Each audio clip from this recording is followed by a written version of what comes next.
नमस्कार, मैं योगाचार्य अनुराधा त्यागी। स्वागत है आपके अपने चैनल अनुवाची योगा में।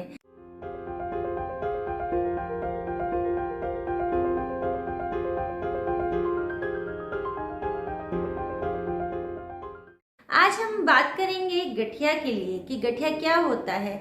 देखिए, जैसे जैसे उम्र बढ़ने लगती है गठिया का प्रकोप भी बढ़ने लगता है। गठिया 7 तरह की होती हैं और गठिया किन लोगों में ज़्यादा पाई जाती है आज मैं आपको बताऊंगी, उसके कारण बताऊंगी और उसके उपचार योग में किस तरह से किए जा सकते हैं, आयुर्वेदिक क्या क्या उपचार हैं और किस तरह से योगिक क्रियाएं और खान पान के द्वारा हम गठिया को ठीक कर सकते हैं।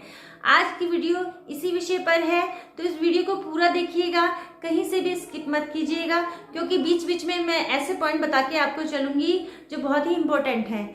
तो कोई भी चीज़ आप स्किप ना कीजिए और कोई भी आपको क्वेरी है तो कमेंट बॉक्स में ज़रूर पूछिएगा।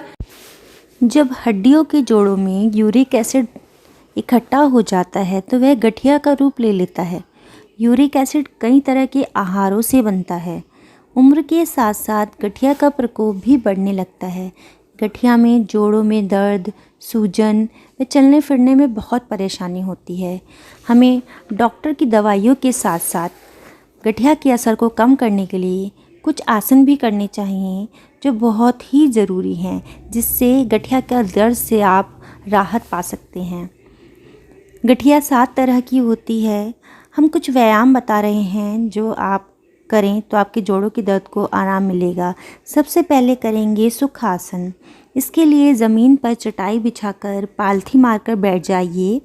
कमर गर्दन को सीधी रखें, हाथों को घुटने पर रखें और लंबी और गहरी सांस भरते और छोड़ते रहें। सांसों को सामान्य रखना है, कहीं पर कोई तनाव ना दें। शरीर का किसी भी अंग को तनाव में ना रखें। जब तक हो सके तब तक रुकें। उसके बाद करेंगे बालासन। बालासन करने के लिए वज्रासन की स्थिति में बैठ जाएं। सांस भरते हुए दोनों हाथों को सिर के ऊपर उठाएंगे। सांस छोड़ते हुए धीरे धीरे आगे की ओर झुकते हुए हाथों को ज़मीन पर रखें और अपने माथे से ज़मीन को छूने का प्रयास करें। इस मुद्रा में 10 से 15 श्वास तक रुकने की कोशिश करें। शुरुआत में इस आसन को आप 2 से 3 बार तक करें। उसके बाद धीरे धीरे आप इस आसन को 5 से 6 बार तक बढ़ा सकते हैं। किसी भी आसन को झटके से ना करें, यथास्थिति तक रुकें, धीरे धीरे वापस। इसके बाद करेंगे वृक्षासन। इस आसन को करने के लिए सीधे खड़े हो जाएं। अब एक पैर के घुटने को मोड़कर दूसरे पैर के घुटने पर रखें। दोनों हाथों को मिलाते हुए या तो आपको सीने पर रखना है या सिर के ऊपर ले जाएं। यहाँ पर भी आपको 10 से 15 श्वास तक रुकना है। शुरुआती दौर में इस आसन में बैलेंस बनाना मुश्किल हो जाता है, लेकिन धीरे धीरे जब इस आसन को आप करेंगे तो धीरे धीरे आपका बैलेंस बनना शुरू हो जाएगा। वापस आएं। इसके बाद हम करेंगे वीरासन। वीरासन करने के लिए ज़मीन पर बैठ जाएं। अब अपने घुटनों को मोड़ लें और वज्रासन की स्थिति में बैठ जाएं। हाथों को जांघों पर रखें, हथेलियां नीचे की ओर रहेंगी और लंबा गहरा सांस लेते रहें। 1 मिनट तक इस स्थिति में रुकें। उसके बाद हम करेंगे भुजंगासन। भुजंगासन करने के लिए ज़मीन पर पेट के बल लेट जाएं।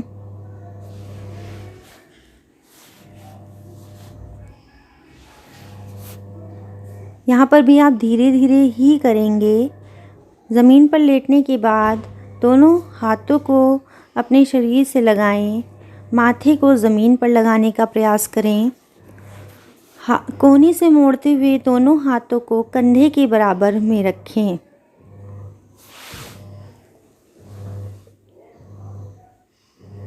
धीरे धीरे श्वास भरते हुए ऊपर की ओर उठें।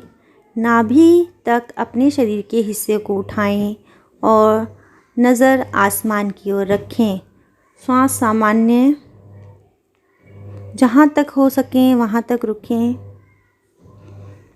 श्वास लंबी गहरी सांस लेनी है, छोड़ते रहें, लेते रहें।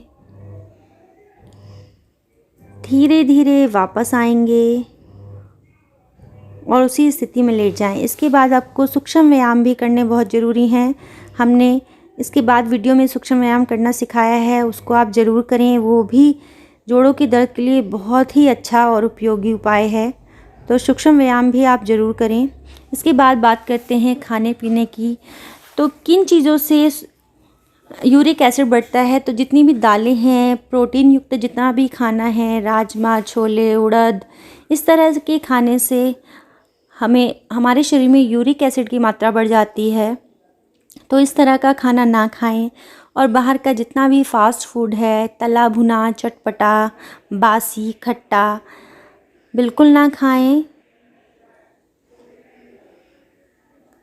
इसके बाद हम बात करते हैं हमें क्या खाना चाहिए। हमें हरी पत्तेदार सब्जी, लहसुन, अदरक, शहद, इन सब का सेवन करना चाहिए। अगर हो सके तो साबुत मूंग की दाल का सेवन अवश्य करें, ये हमारे शरीर के लिए बहुत अच्छा है। अदरक और हल्दी को अपनी डाइट में ज़रूर शामिल करें।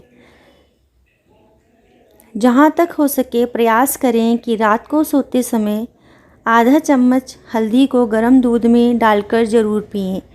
गठिया वाले लोग या जिसके जोड़ों में दर्द रहता है उसके लिए बहुत ही उपयोगी है। सुबह खाली पेट सेब का सिरका ज़रूर लें। आधा चम्मच सेब के सिरके में 1 कप पानी मिलाएं और उसको सुबह खाली पेट पिएं। इसका सेवन करने से हमारी पाचन शक्ति तो सुधरती ही है और यूरिक एसिड भी धीरे धीरे ख़त्म होने लगता है। तो इसका सेवन हमें ज़रूर करना चाहिए सुबह खाली पेट। अब बात करते हैं किन तेलों से हमें मसाज करनी चाहिए। तो बाज़ार में मेथी का तेल, लहसुन का तेल या यूकेलिप्टस का तेल, इनमें से आपको जो भी उपलब्ध हो उस तेल से आप अपने जोड़ों की मसाज ज़रूर करें। ये भी हमारे शरीर के लिए बहुत अच्छा है। आज की वीडियो में हमने जाना कि गठिया किस वजह से होती है और योगा में इसके क्या क्या उपचार हैं। तो अगर आपको मेरी वीडियो पसंद आई हो तो लाइक कर दीजिएगा, कमेंट कर दीजिएगा और सब्सक्राइब करना मत भूलिएगा। नेक्स्ट वीडियो में मिलते हैं। नमस्कार।